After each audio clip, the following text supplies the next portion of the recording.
Grand Theft Auto 6 is obviously going to be one of the biggest games of all time, but there are 3 things they need to do to beat the industry, and 3 things they need to do to revolutionize gaming and to really set an example for other games. One out of those 3 things that Rockstar needs to do to make sure this is one of the greatest games of all time is more enterable buildings. Now that seems small. Enterable buildings may seem just like a minor thing in the game, but that was a huge thing in Grand Theft Auto 5 and even Grand Theft Auto 4, and I thought that was holding them game, and people seem to agree the lack of enterable buildings were definitely holding back GTA 5 and GTA 4. I mean, GTA San Andreas and even Vice City, they had all these places you could just walk in. And when I say more enterable buildings, I don't mean places that you have to load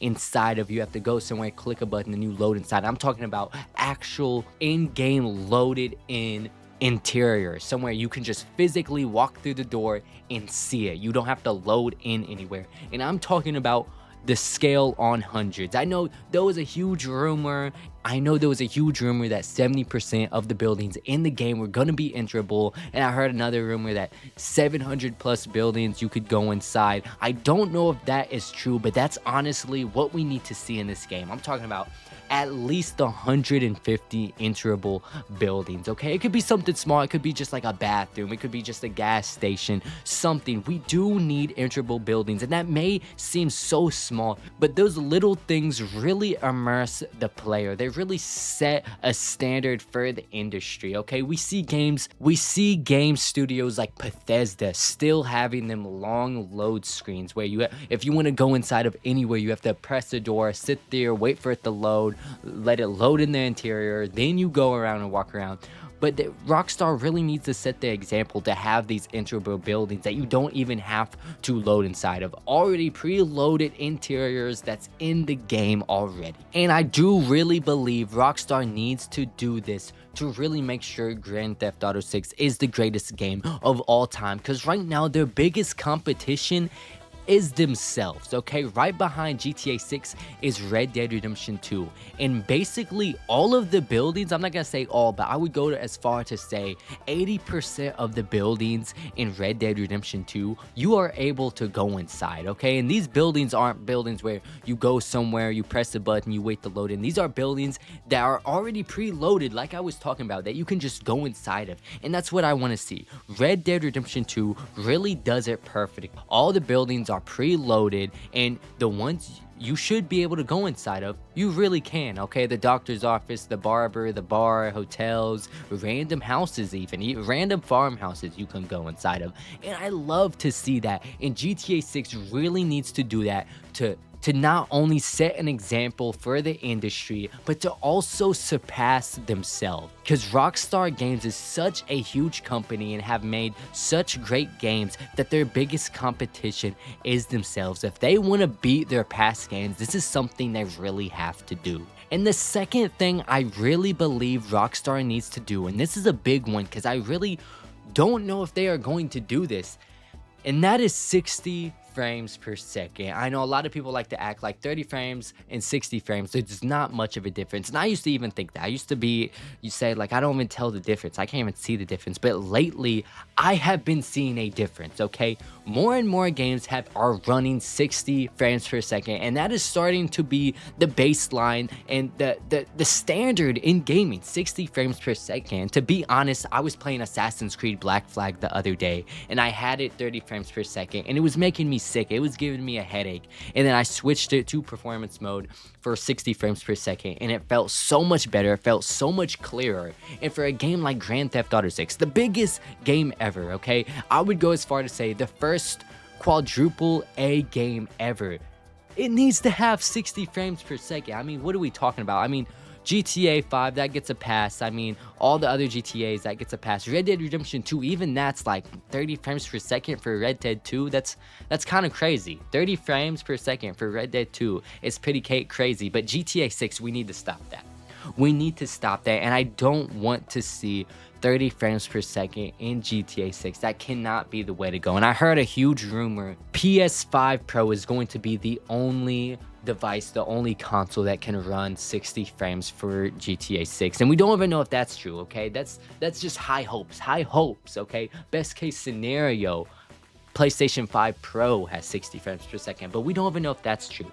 We don't even know if this game could ever see 60 frames per second. And I feel like that's the standard today, okay? That's the standard for gaming. You can't let Ubisoft release all these games 60 frames per second while you're still releasing a game at 30 frames per second. I understand this is a huge game, and you're gonna have to cut down on certain things like frames, and a lot of people don't tell a difference. But listen, I really believe Rockstar needs to do this to become the greatest game of all time. They have to become the greatest game of all time. 60 frames per second is a must. You can't say you're the greatest game of all time and have lower quality than a lot of the other games in the industry. A lot of people watching this may disagree. They may think that's something very minor and not important at all. A lot of people may not even be able to tell the difference, but I really do think this is very important for GTA 6. And then the third thing I really believe Rockstar has to have for this to really be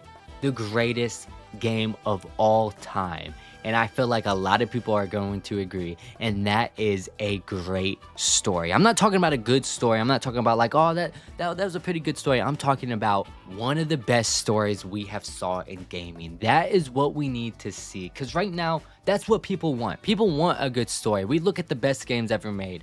Last of Us Part 2, Red Dead Redemption 2. These games have some of the greatest stories ever, and they've done it before. GTA 5 I think has a good story. GTA 4 I think has a great story. GTA San Andreas, its story is amazing. We know Rockstar can do it, and I made a video in the past that I'm worried for it because of Dan Houser leaving, because of new people in charge, because how society is today. I have expressed my worries for the story, but we know they can do it. They're capable of it. Rockstar is capable of making a perfect story, and I'm really praying, I'm really hoping that GTA 6 has a great story, because that's what they need. That's the breakthrough make, okay? Let's say GTA 6 doesn't have all these enterable buildings. Let's say it's the same way as GTA 5 where you can barely go inside all of these places, okay? Let's say the 30 frames per second is the cap. They don't have 60 frames per second. As long as they have a good story, as long as the story's amazing, the game will be great, okay? The story is the make it or break it. If they have a bad story, nothing else matters. It could have the best graphics of all time, best physics, best AI, best everything. If the story is not good, nothing matters. If GTA 6 has a bad story, the game is bad, okay? If you look at Red Dead Redemption 2, you say that is a good game. Last of Us Part 2, that is a good game. When you look at these games, God of War, that is a good game. We say these are good games because of the stories, how impactful and emotional and good and poetic these stories are. That's what make these games so great. We've had enough of the online, GTA Online, all the battle royales and all the Call of Duties. We are tired of the online games, okay? We have enough of it. What we don't get enough is a good story. And for GTA 6 to be the greatest game of all time, to set a standard for the industry, to beat the industry, to beat all these other games that's came out this year, and to beat their past games that's came out, to not just be the greatest game in gaming, but to be the greatest game they've ever made, it has to have a great story. If the story is not good, then everyone's gonna say Red Dead Redemption 2 is better, Red Dead 1's better, GTA 5's better, Last of Us 2 is better, Death Stranding's better. If the story isn't good, then it's not a great game. That's the make it or break it. So GTA 6, for it to be a great game, for it to beat the industry, it has to have a great story, 60 frames per second. For it to beat the industry, it has to have a large percentage of enterable buildings that are already preloaded. 60 frames per second. And last and not least, make it or break it, a great storyline. And I think they are perfectly capable, Rockstar is perfectly capable of making a great story. So I am not worried. I'm not gonna lie, I am a little worried, and that's just because there's so much hype behind this game. But they can do it. I have faith and I have hope that this is going to be the greatest game of all time. But let me know in the comments below about the percentage of enterable buildings, 30 frames and 60 frames per second cap, and the storyline. Let me know whatever you think, whether you agree or disagree. Let me know in the comments below. But we won't know until the game comes out. So until then, like, subscribe, and stay tuned.